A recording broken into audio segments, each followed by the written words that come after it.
Hey everybody, this is Smarter Home Life. I'm Joe DeGanzik and I'm back with the bonus content for the more technically inclined, talking a little bit more about how to integrate the IKEA Tradfri smart light bulbs or lighting products into SmartThings. And going a little bit further, we're going to talk about voice work with the Google Home, Google Assistant. I'm going to tell you a little bit more about how everything works here. So what I'm going to cover is integrating them into Google Assistant. You could do the same kind of thing with Lady A on the Echo, and maybe one day with Lady Siri and perhaps Cortana and Bixby as well. But for now, I'm just going to talk about Google Home. So the first thing to kind of mention is how everything works here, and some of this will be relevant. May or may not be relevant to you, but I figured let me give you a brief explanation of it anyways. I'm going to go more in depth later this summer on how everything works here. I don't use SmartThings very often. I tend to use it for these demos. Obviously, as someone who's in the smart home space, I need to be aware of it, need to be able to work with it and so forth. But I use it as a not a bridge device, it is a relay device. That was the word I was looking for. It's a way to relay commands from voice systems and services out to Indigo, which is the platform that I have running on the Mac back there. Indigo is a wonderful home automation platform.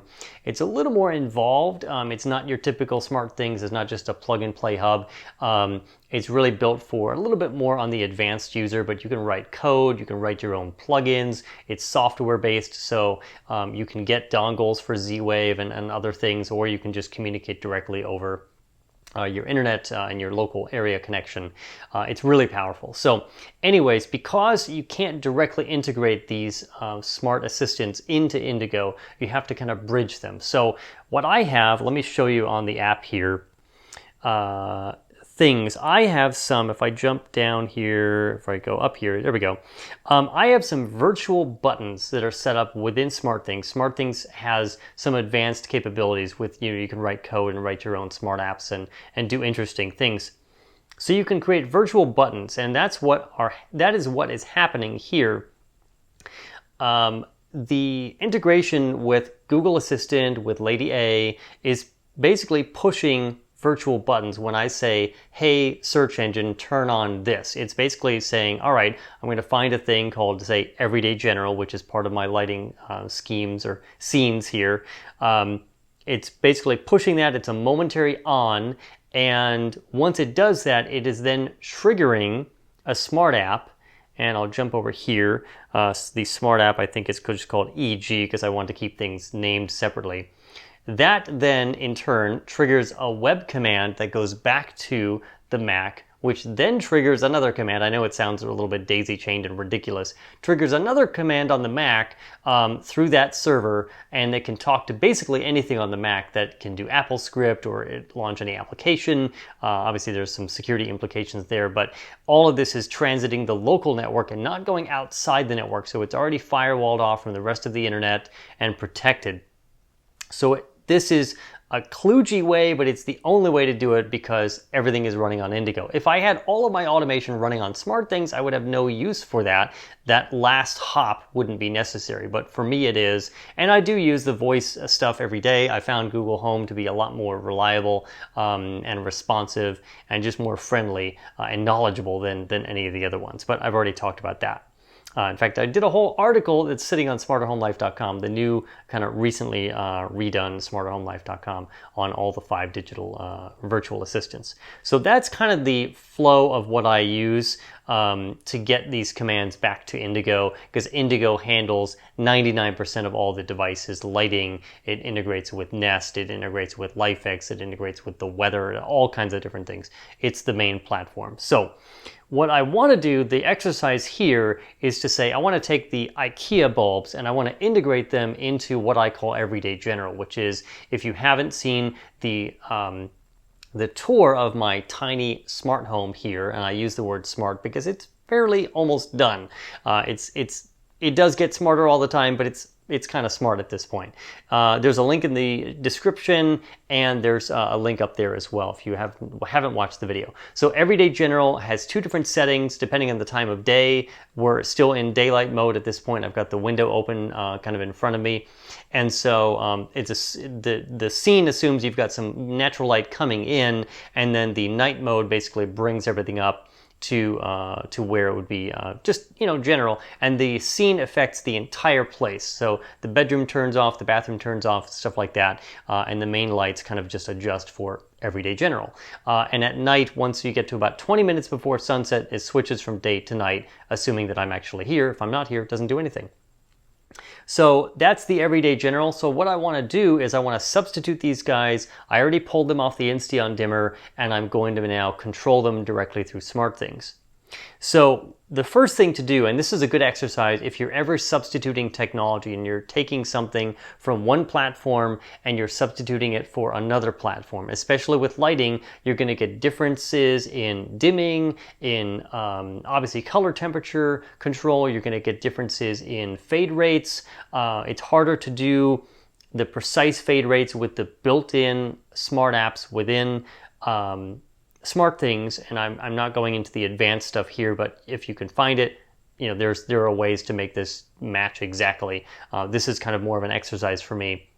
It's not a permanent switch. So what I'm going to do first is I'm going to go look at, and like I said, as the exercise, go look at your existing settings. If you're switching, if you're taking something off of a Wink, or if you're taking something off of a Philips Hue or something like that, go look at your settings, find the settings, then come back so you can plug them in when you're putting the automation in. So that's the first thing I'm going to do. I'm going to jump over here to the Mac, and okay, so I'm going to launch Indigo here.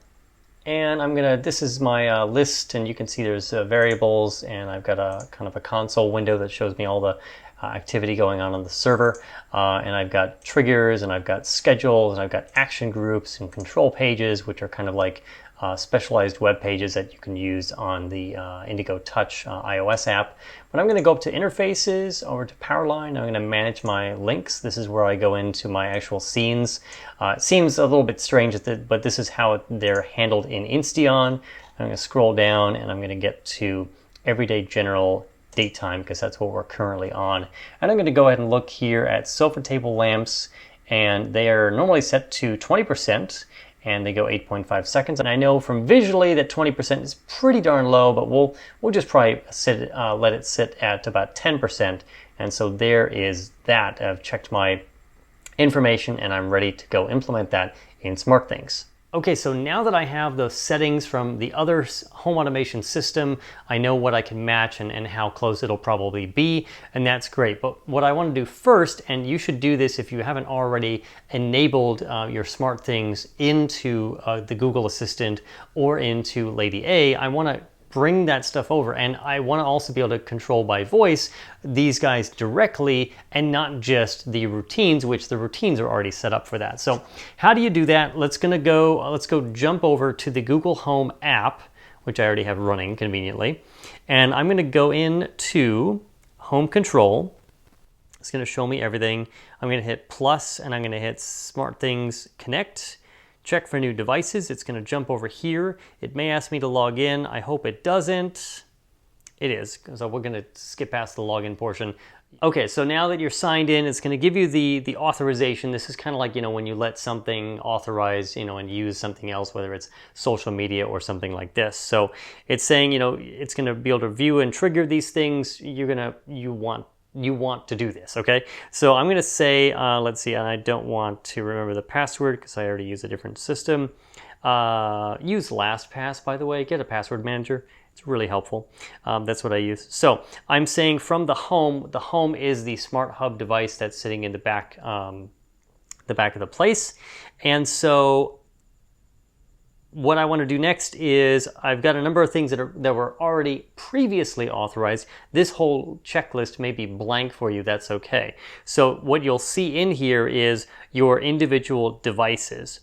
And so what I want to do is I'm going to check mark the IKEA Frosted and the IKEA Clear. I'm adding those to what I've got already. You can see Everyday General's there, everything off, all my other little things are there. This basically populates from the things list. If you have any routines, it should populate from there as well. In fact, I can't remember if it is, but most likely switches, lights, that's most likely what it's populating. It'll say thermostats as well. I don't have the thermostat. Actually, I thought I did, but I did not. So anyways, with this list, you want to make sure you populate it or you check mark the things that you want to enable voice control from your Google Home. And if you're doing this with the Lady A app, you will also basically do the same thing. So I'm going to scroll down and I'm going to hit authorize. It's going to load it up, and I'm going to do one more thing. I'm going to create a room here. It said, all right, we're good. Now it's going to say assign rooms. So I'm going to wait for this thing to refresh itself. There we go. So I want to take the IKEA Clear, tap to assign room.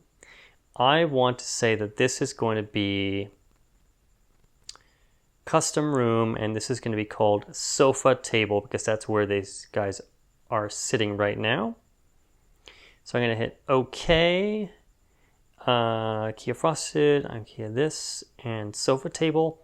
So now I'm going to be able to control them with one voice command and going to group them together. A little bit easier. See how easy this is compared to trying to do it in SmartThings? It's a little bit weird in SmartThings. SmartThings, get your act together. Thank you. So I'm going to hit done. Assigning to room. Now I'm going to be using the OK search engine triggerware. There's no way I can do these demos without it. So please mute your devices, turn things off, cover them, mute, whatever. Don't complain if I set your devices off. Okay, you have been warned. Thank you. All right, so we're done with that app. That's ready to go. Let's test it. In fact, I'm going to jump right back to SmartThings. Here we go. OK Google, turn off sofa table. You got it. Turning 2 lights off. There we go. 2 lights are off. OK Google, turn on sofa table. Okay, turning 2 lights on. So I should be able to control these manually as well. So let's see. Let's do the frosted. OK Google, turn off IKEA frosted. Okay, turning the IKEA frosted off. We should be able to get dimming control as well. OK Google, set the IKEA frosted to 50%. Okay, setting the IKEA frosted brightness to 50%. Okay, so it got it and it brought it up. I can go in and of course I can overrule this. This is a really loose video here. So I'm going to go in. You see that sometimes SmartThings does not pick up the current status. I don't know if this is something with the particular device handler that was written, since this is not an official SmartThings integration. So sometimes you may not see the exact current status. It says it's off. It's clearly on. I'm going to hit on, and it still doesn't pick up the current brightness, but I'm going to bring this guy down. And we'll get this guy back down to a more manageable level. There it goes. So the next thing I want to do, because that's fun, right? The individual control. But again, I want to integrate these into what I'm already doing. So since I'm using those push buttons for triggering, and basically the voice services are getting authorized to see the push button of, say, Everyday General. When I say turn on that Everyday General, they're pushing the button and then actions are happening. So what I want to do now is go in and create a smart app that will also use that push button. So I will then get 2 different actions out of the same push button. Right now you can see that EG basically is the switch Everyday General. It's going to command it's this whole gobbledygook stuff to sending over to the IP, but basically it's when something is turned on. So that's how that works. So I'm going to add another one of these, but more specifically for these lights. So let's go in and I'm going to add a smart app. I'm doing this because I get a little more granular control of the dimming than if I added a routine, but you could do that too, but it doesn't give you as much control. So I'm going to say lights and switches, and I'm going to say smart lights. So which lights do you want to control? I'm going to say the IKEA, both of these guys. I'm going to hit done. What do you want to do? I want to turn them on, obviously. Okay, that's fine. And actually turn on, I want to turn on and set the level. So because these are already brighter in visibility than when I was using my Insteon dimmer with these Cree 4-flow non-smart bulbs, and I had seen that they were at 20%, but these are already brighter, and since I can only set this by increments of 10%, which I think I can. There's no magical way to do that. So I'm just going to select 10%, and the trigger is a switch. Which switch? So here it is, Everyday General, and turn on and set level lights when turned on. So basically, here's the whole concept. When that virtual switch, that virtual little momentary push button is turned on at any point, because it's always going to be an on, it'll never be an off. When it's turned on, I'm going to turn these guys on and set their dimmer level to 10%. That's what I'm doing. So now, and I don't want to turn off as well. I don't need to do any of that stuff. I don't need more options. I can just hit next. Automation name. And I'm going to say edit automation name. That's fine. Turn on and set the level. I don't really care about the name is just a reference. It doesn't really matter to making it work. And it's going to say success. Everything's good to go. It's turned on. I'm going to dismiss that. So there we have smart lighting. And so basically, when I hit the push button, the EG, which runs the rest of the automation back on the Indigo, and then the smart lighting action are both going to fire. Now, I cheated a little bit. Before I did this, I actually added another scene so we could do this. So I should be able to say this, and it sounds weird, but it's the way to make it work. Okay, Google, turn on everything off. Okay, turning the everything off on. Okay, so everything is off. You're not seeing the entire place. I'll do more videos with much more of a detail so you can see exactly what's going on, but half the place is kind of a mess right now. So anyways, so that did all that. So let's test it first by pushing that button. So I'm going to go back to My Home into Things. I'm going to scroll up to Everyday General, and I'm just going to hit the push button, and everything should react. Both the Indigo actions should fire, and then the smart lights should turn on as well. And there we go, 10%. And you can see a little bit in the background that the office lamp turned on, and everything else adjusted to the correct Everyday General brightness. I really can't talk today.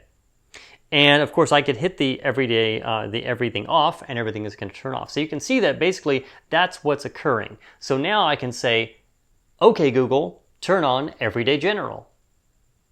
Sure, turning the Everyday General on. And there we go. Now you're seeing also that the dimming is just kind of instantly happening. There isn't really a fade rate. You can get into fade rates, but the minimum on one of the built-in apps is like a minute, and I'm really not looking for a minute. So I'm going to be doing more investigation, and again, I may have to write my own app, which is fine. Right now I don't feel like dealing with it. But anyways, so there are your integrations. That is how to integrate some more advanced things dealing with these smart bulbs. This is the same procedure that you would have to go through for any, let's just say, the previous one in terms of, because there wasn't an official integration for the IKEA smart bulbs. That's kind of like how you would have to do it for anything that you can't find in these lists. You'll see if I jump back to automation, and if I added let's just add another smart app just for fun. If I go into lights and switches, what you'll see, here, I'm just going to go back to my list of things because you see the Cree connected, which they're not screwed in.